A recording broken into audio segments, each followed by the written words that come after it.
Nesta aula a gente vai fazer uma retomada de conteúdos e vamos abordar aí sobre a questão da migração interna no Brasil e diferença entre capitalismo e socialismo. Então, esses dois temas eu observei lá na checagem que boa parte dos alunos tiveram uma certa dificuldade na resposta dessa checagem. E aí então eu vi a necessidade de retomar um pouquinho. Então vamos fazer uma breve explanação sobre esse tema. E aí então vocês depois podem estar consultando outros materiais para estar sanando algumas dúvidas. Lancem as dúvidas, as perguntas lá no grupo ou na plataforma para a gente também estar respondendo. Então, nesse primeiro momento, vamos falar sobre a questão da migração interna no Brasil. Então, a migração interna no Brasil ela acontece principalmente por motivos econômicos e desastres ecológicos. Então, como nós vimos em algumas aulas anteriores, então, o que é essa migração? A migração, na realidade, é o que? É o movimento das pessoas de uma região para outra, ou de um local para o outro. Né? Então, como nós observamos aqui no mapinha, nós temos aí esse movimento dessas pessoas que saem de um lugar para o outro. E aí, quando se fala no Brasil, fala do movimento das pessoas que saem de uma determinada região e vão para outra, justamente por qual objetivo, como ele falou aqui? Justamente por questões econômicas, desastres naturais, claro, uma busca pela melhor qualidade de vida. Tá? Então, e há uma série de outros fatores que provocam aí essa migração. Então, a população de um país, ela não é apenas modificada pelas mortes e nascimentos de seus habitantes. É preciso levar em conta também os movimentos de entrada e saída, ou seja, as migrações que ocorrem em seu território. As migrações internas são aquelas que se processam no interior de um país, como por exemplo o êxodo rural, o que é constante no Brasil. Então, o que foi esse êxodo rural aqui?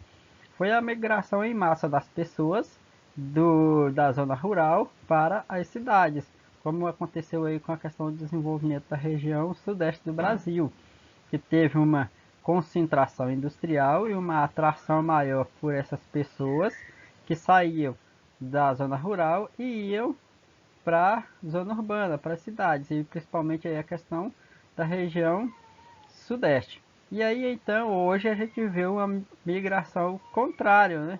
As pessoas saindo das cidades e indo em direção ao interior, indo em direção às cidades menores, justamente porque também há uma concentração industrial ou de empresas que estão se instalando nas cidades menores, principalmente aqui região de interior do país.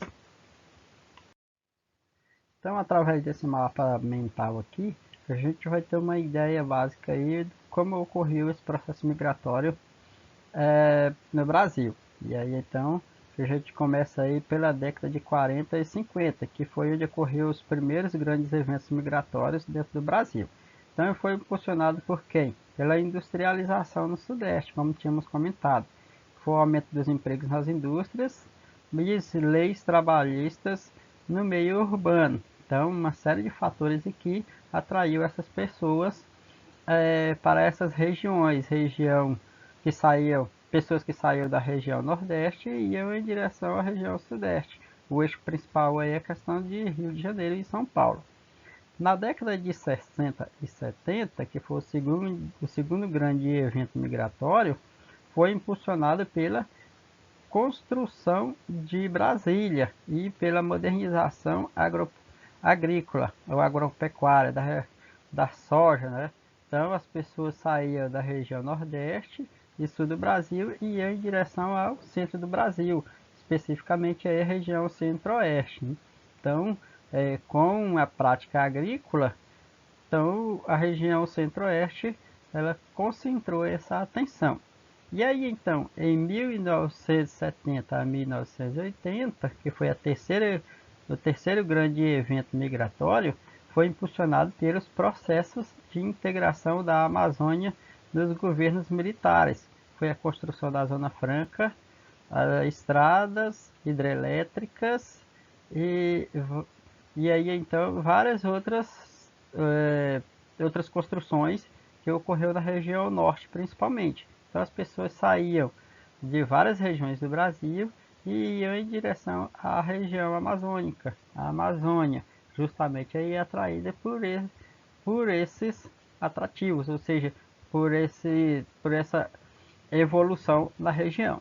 Tá? Então, na década de 80 e 90 a 2000, então que foi o quarto evento migratório, veio o colapso aí do eixo Rio-São Paulo. Então, a fuga do trânsito, a violência, a falta de emprego.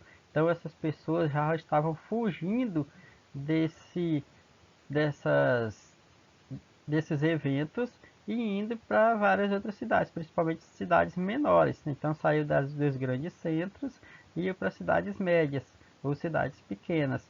Então aí acontece aí um processo migratório da região. Então, como nós comentamos, não somente esses elementos que provocaram aí a saída dessas pessoas da região sudeste, há uma série de fatores, como também a busca pela qualidade de vida. Então, as pessoas não estavam somente interessadas agora, atualmente, né? Somente interessadas no emprego. Eles estão buscando uma qualidade de vida também. E aí, então, eles acabam indo para o interior do Brasil.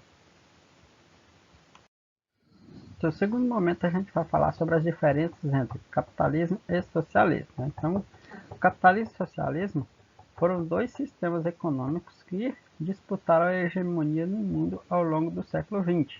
Então, a questão aí das disputas, principalmente entre Estados Unidos e a União Soviética, que foram dois países aí representativos desses dois sistemas. Então, no século XX aí teve uma disputa muito grande entre eles. Então, esses dois sistemas foi caracterizado pelo modelo econômico adotado. Então, o capitalismo é um sistema econômico baseado nas trocas de bem por dinheiro e onde as, algumas pessoas são donas das propriedades e dos meios de produção. Então, no caso que o sistema capitalista ele visa o quê? Ele visa mais a questão do lucro e um sistema dos meios de produção que é privado, que é independente. Então, já o socialismo, por sua vez, tem origem também no século XIX, ou seja, melhor dizendo, tem no século XIX a sua origem, como uma crítica ao sistema capitalista e especialmente na sociedade industrial que se desenvolvia, ou seja, surgiu uma nova sociedade com um pensamento aversa ao contrário ao sistema capitalista. Aqui nesse quadro aqui, nessa tabela, nós temos aí a lista das principais divergências entre esses dois sistemas econômicos. Então nós temos o capitalismo à esquerda e o socialismo à direita. Então nós temos aí o capitalismo, na qual nós temos os meios de produção que pertencem aos investidores e capitalistas.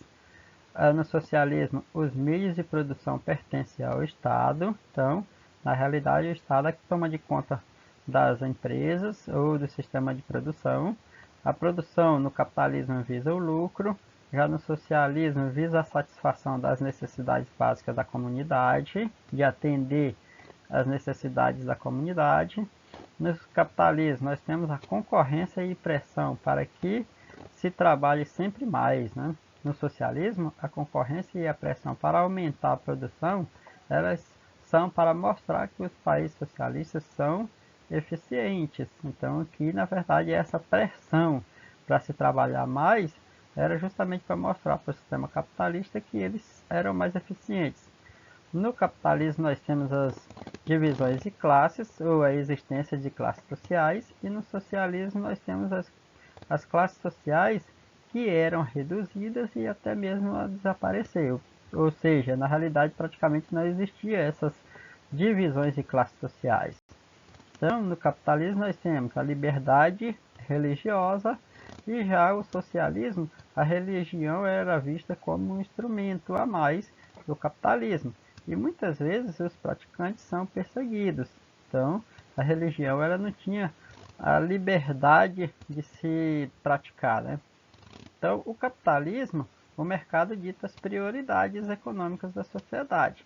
Já no socialismo, o Estado planifica a economia em ciclos, ou seja, uma economia plana, né? que ela, na verdade, estava voltada a um sistema circular. O capitalismo, o motor do que movia a sociedade é a acumulação de bens. Então, o capitalismo tem, na realidade, a intenção de sempre estar acumulando esses bens. O socialismo, o grande estímulo social seria a garantia de felicidade com o mínimo para a sobrevivência, para sobreviver para todos, sem que nada falte. Então, o socialismo ele queria oferecer uma qualidade de vida melhor para o seu povo. No capitalismo, o livre-arbítrio e o individualismo consistem no pilar político. Dessa maneira, o indivíduo participa das decisões políticas. Então, há uma certa liberdade na participação política. Já no socialismo, o indivíduo deve levar em conta as necessidades da coletividade antes de tomar uma decisão, como a escolha da profissão, por exemplo. Então, ele tem que pensar também no coletivo, na comunidade, dentro do socialismo, para ele poder fazer uma certa escolha. Então, com essas duas retomadas aí, eu espero que vocês possam ter compreendido um pouquinho melhor.